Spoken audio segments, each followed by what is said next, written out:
get straight to the point, the texts select themselves insofar as we take proposals from scholars from different ages, but who prove their qualifications by initially providing us with a proposal and then providing samples, both in the Arabic edition and in the English translation, which goes through a serious review, blind review. There's always a lot of back and forth. If that process, if the review process yields good reports, and the board meets and agrees with those reports, then we'll go ahead with the project. It's not always a felicitous outcome of that review process, because one of our challenges is the steady slowness of our progress. It's steady progress. It's hard to get people who really know what we're trying to do, which is both to produce faithful editions, but they're not hardcore critical editions in the sort of German philological tradition, because that would put off readers. We want faithful texts with a full knowledge of the manuscript tradition and modern editions. That's a challenge, but the greatest challenge has been to communicate the kind of English that we want, modern lucid English, rather than what has been in Islamic studies and Arabic studies, a kind of curse of the excruciating crib, with the use of lots of Arabic terminology within the English. One of the things we do emphasize to our editors, translators, is minimally use Arabic in the English text. Technical terms, jargon, can be translated with consistency. I mean, we give examples from philosophical texts. So the texts are selected by virtue of the quality and merits of the translator who comes forward, which means that doesn't mean there isn't some desiderata that we haven't gone for. In the initial phases, we did actually target certain works. We also cherish the eclecticism because we see what we've done so far as a base, and that every work, every genre from whatever period, from the 6th century to the 19th century, establishes a base in a given genre. Each of those can grow so that what seems like a very scant forest becomes a real forest. A kind of a corpus, not the canon, ultimately perhaps a canon. There's a big difference between the canon, which I think is something that makes people squirm to that very idea. A canon, I prefer a corpus. So I'll stop there. It's a great question that really arises for most of the projects here. I suppose the Loeb has the most canonical base by now to work with, but it is probably still evolving too. How do some of you deal with this question of inclusion? And frankly, I was thinking about, Jeff, as you were speaking, about the need to update the translations, to get better translations out, to forget ones that weren't so memorable or so good and so forth. And I can just imagine you must get asked this kind of pesky question all the time by administrators, so that you guys have been at it for over 100 years. Why isn't it done yet? And what do you say when you get that question? Well, finding the right person and determining whether something needs to be revised or replaced. And for adding new volumes, all classical authors have a long tradition, not always of translation, but certainly of editions. And so, is it the text that's bad? Is it the translation that's old? Or does it need more annotation? Does it need a better introduction? You know, there are all sorts of moving parts with a long history. And so it's hard sometimes to determine just what about a volume needs to be revised. Some cases it's just the typeset needs to be redone because it's ugly. I can imagine administrators being very nervous about that. And others. So let me put the question in an even less humanistic way. So, how many are missing? What percentage of Latin and Greek literature is not, from your time constraints, your parameters, is not included in Loeb Library today, Well, in some form or other? Well, we started a series of Galen. In 1916, we had one volume of Galen on the natural faculties, which is the most popular Galen work, even though it was the first English translation, and by the guy that cured Wilfred Owen of shell shock, and who wanted to reunite the humanities and biology. In 1916, he wrote from the field hospital in Aldershot, where he completed his edition. And that was the last Galen, though, because the great Wilamowitz told Loeb that any more Galen would be too much, because Galen was an intolerable windbag. In fact, Galen alone accounts for about 10% of all of extant Greek literature. So he wrote and wrote and wrote on all sorts of things. So we have new Galen coming. But Galen is hard because you need a real physician to do it, like Brock, who did the 1916 volume. Now I've got Ian Johnston, who is a decorated neurosurgeon, a translator of Chinese poetry and philosophy, and also a decorated historian of science who's a very good Hellenist. So This is making us all feel a little he also is an outdoorsman. He lives in Tanzania. He's the most interesting man in the world. And fortunately, we've got him for Galen. But how can you find someone else like that? It's interesting that you use the word shell shock, because I think, would you allow someone to use that now in translation? 100 years ago, that would have been fine. Mid-century, in battle fatigue. Now it's post-traumatic stress disorder. interesting. I need to revise my. That's George Carlin. Are there other comments or questions from the floor? Yes, please. So I have a question about. Could you state who you are? So my name's Stuart, and I work with the Library of Arabic Literature. And in a previous life, I actually worked with the Sanskrit Library, which is what the question kind of leads on from, because when you mentioned Schleicher, and one of the big challenges of translation is taking these paratextual things and addressing things which simply cannot be translated. So. And the Clay Sanskrit library's approach to Schleicher was usually to insert Schleicher. You could almost say it's a pun. It's two ways to read a bit of language. And they took what I did not think was a great idea. You would literally they would simply put the two one sentence, three dots, and then the other sentence italicized as well, which totally disrupted the pleasure of the reading of it. So what approach do you leave it free to the translators to address that, or do you have a standard policy for the series? This is how you shall handle Schleicher. We're somewhere and just to throw it out with a Sure. question to the rest, whether there's similar problems within your own areas where how you address paratextuality. We're somewhere in the middle between the two options you laid out.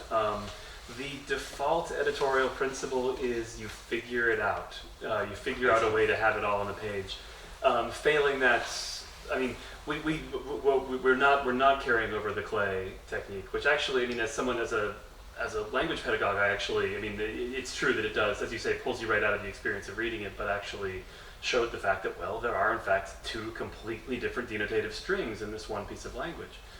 So we decided not to do that, and so essentially it's a compromise solution. If you have to annotate, we are trying to minimally annotate, but in certain cases you simply have to do it because you can't do it without doing just complete violence to the text and create a problem that's every bit as bad as the faute de mieux solution that the Clay Library had. But I mean, I think there's a bigger principle there, which is the fact that we have a style sheet, but we don't have a kind of editorial line in many ways. I think we do leave it open to what the individual translator can do.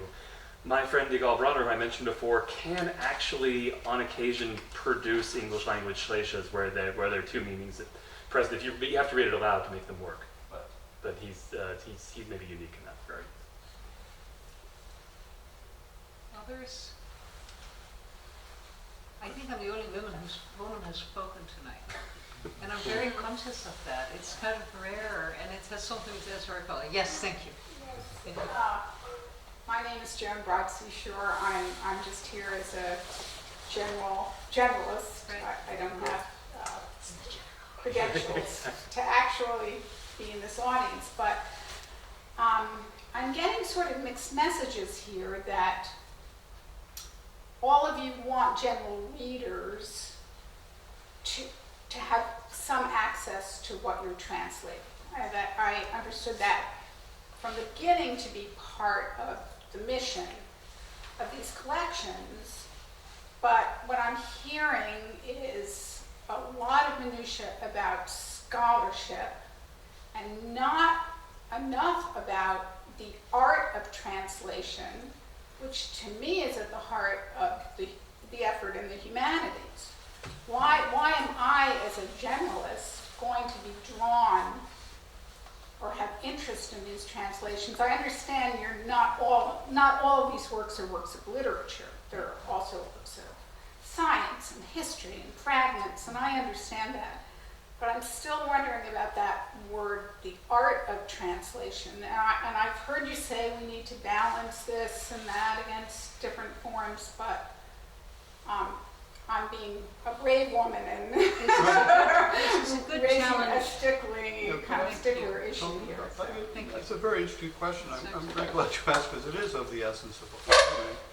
And we do, of course, translate a number of things that are, treatises. And Renaissance had a whole theory of translation where when you're translating theology, you translate word for word, you translate oratory, you have tremendous freedom. But we had, for example, a very famous 15th century poet, a poet you've never heard of, I think is the greatest poet of the 15th century, named Giovanni Montano, who wrote in hendecasyllables, right? So in the meter of Catullus. But he didn't write the same sort of thing that Catullus wrote in the meter. So you had to think of how you translate his conception of the hendecasyllable in a non-Catullan way. And the guy who we got to do this is Rodney Dennis. Remember Rodney? Our librarian at Houghton Library decided he would translate him in the style of Elizabeth Bishop, because he was a great admirer and personal friend of Elizabeth Bishop. And it actually worked.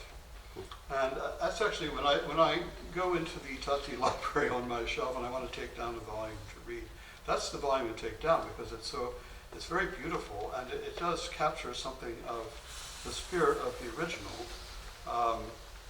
But it is, I think, a very important question. We had recently a translation of the Letters of Petrarch. And Letters of Petrarch we completely translated 40 years ago in a very dull translation. And we got Lane Fantham to do it right before she died. And they're just beautiful translations. And personally, Petrarch is one of these authors who never met a subordinate clause he didn't like. And just on and on and on. And she somehow made this sing. It was really a labor of love on her part, because she translated a lot of. So she knew how to make this sing, and you're pulled into the sentence exactly the way you get pulled into a Latin sentence. English readers like short sentences today. We've been taught in the 20th century to have this very clipped style, punchy style, simple declarative sentences. And Petrarch didn't write that way. He wrote in this kind of late Gothic way, which just pulls you into his thought world. And she perfectly mimicked that. If people ask me my favorite prose, my favorite verse volumes of the series, I tell them, go read those, because you'll get an experience something like, you'll understand why people love Petrarch in the 14th century. Can I answer this question? I think it's a very good question, and I think it's something we're very aware of and think about a lot. I'm repeating one of the issues or points that colleagues have brought up, that no book is produced by Loeb without more than one hand going into the translation. I mean, more than one set of eyes, 2 or 3. And more than that, even we've set up translation workshops and collaborated among ourselves. We produced a volume that was a collaborative volume in order. That was really, the stress there was on the language, the English that we were producing, rather than the Arabic, because the work in question came from a singleton manuscript, so the Arabic edition was not an issue. That we were happy with that as an experiment, but also it showed us that collaboration is really key to producing good translations. And most recently, I'd like to. This book is one I already waved at you.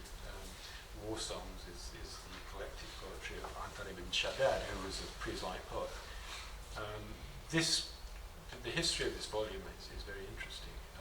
I don't know if James, you want to describe it, but it had its origins in a workshop where, because we were approached by a Hollywood production company saying that they were going to make a film about Antari bin Shaddad, who became an epic hero in the late medieval period. A film which would have starred Dwayne "The Rock" Johnson. The film never transpired. We were asked to produce the merchandise. So we thought we'd produce a volume of poetry, and we got together and having selected some poems which were selected for us by the expert on in the field, Peter Heath, who since died. So we had a round table, a workshop, but we invited Peter Kroll, who's a distinguished translator of medieval Hebrew, a poet in his own right, and Richard Seabrook, one of the foremost translators of 19th century Greek and French literature, Pound, in the 20th century. And they really taught us, they took us to task, really. I mean, they saw what we produced and in various ways took us to task. And we felt we were just learning from people who knew what they were doing. The end of the story is the fact that this book in 2018, it's just been published.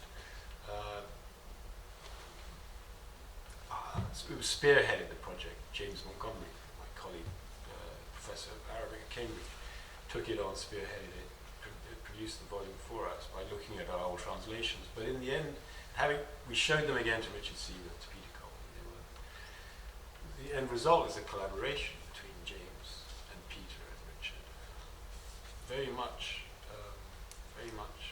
with this idea of the art of translation, producing modern English poetry out of 6th century Arabian poetry. So we're very aware of that. It slows the whole process down. We could have produced a book in 2014 or 15 if we'd just been happy to produce a kid with a meaning. If it were a scholarly book, it would have been out years ago. If we were going with a scholarly press, just to appeal to scholars who wanted access to the Arabic, we could do it in 6 months' time. But this book was 7 years in the making, and I said I wasn't at the top. I'm sorry, Mariët. Each iteration of the book went through a different transformation, a different metamorphosis, and then eventually, in August, September last year, I felt that we could sign off on it and let it go, but not before I had shown the translations to people who knew no Arabic whatsoever. I forced some of them on my daughter. She still loves me, so I think so. The translations must work, and it's about it.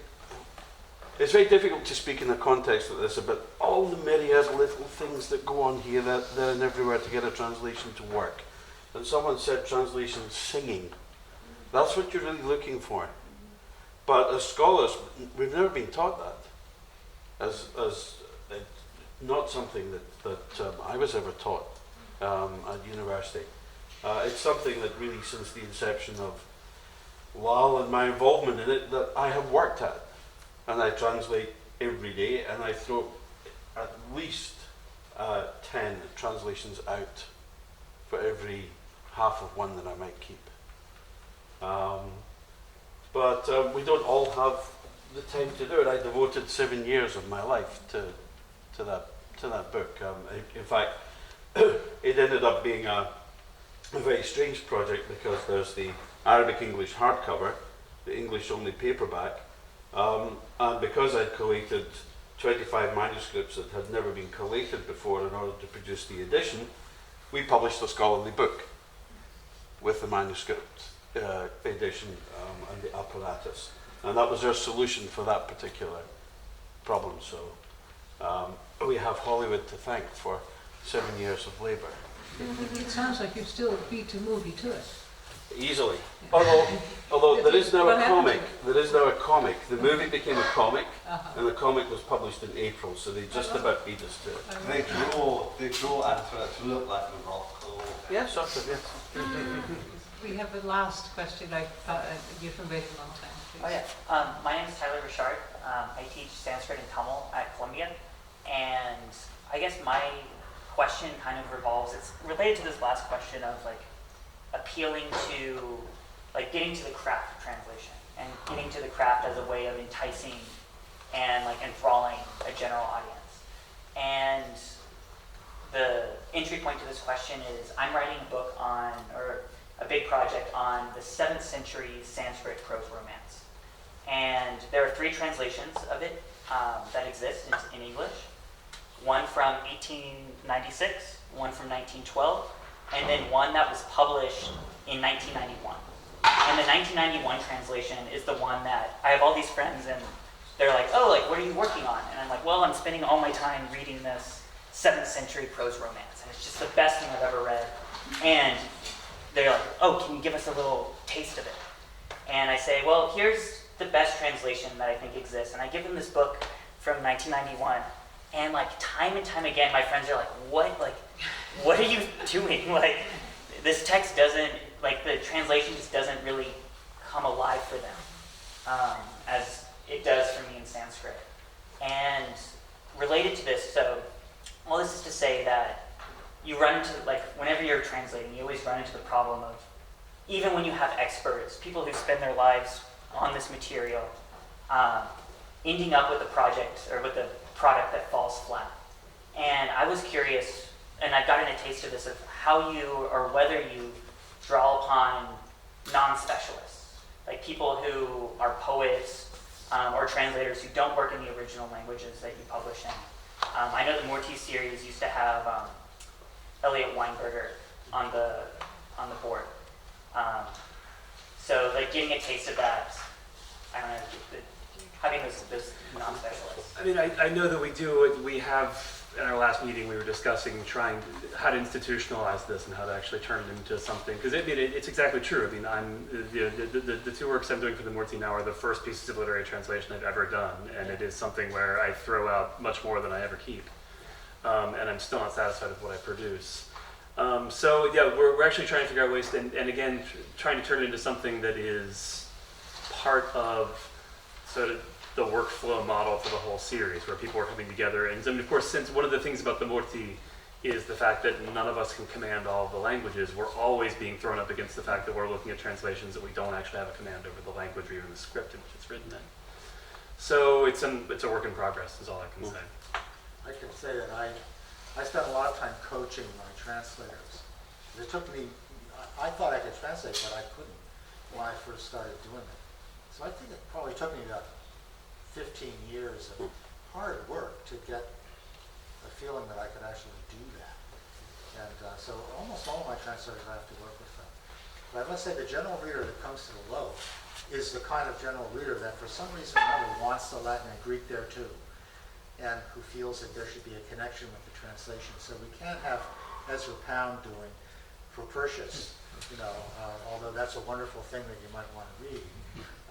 We have to keep a connection, but I try to push translators as much as possible to develop a voice. And when we're judging the samples, I try to say, is this person educable? I mean, is there something here to work with, or it's hopeless? We'll tell them no, they're never going to do it. But it's always a certain amount of coaching. and to develop some kind of voice that is adequate. And it's fun for me to do this because I get vicariously to get into the problems that certain authors present because they're all different. Well, it's the top of the hour. I think this has been a very rich and interesting conversation. I have to say, although as an art historian I wasn't sure what I could contribute to this, I certainly have been a little bit humbled by the past few comments, which seem extremely apposite and important. I was brought back to a memory of about more than 20 years ago when I was doing my work on comic painting, and I was studying a lot of humor and humorous writing and theatrical writing and poetry from the 17th century Dutch. And of course I had to translate that into English. And you just would have to translate it into modern Dutch for people to get it, but into English too. And I remember one reviewer of my manuscript, who will remain anonymous, writing that this is a very nice book, it's very interesting, I'm learning a lot about theater and painting, but the author's translations of the Dutch have all the grace of a semolina pudding recipe. And I really started paying attention to it, but I think I should have done what you suggest, which is involve people from outside our narrow humanities specialisms. I want to thank this panel, please thank the panel and give all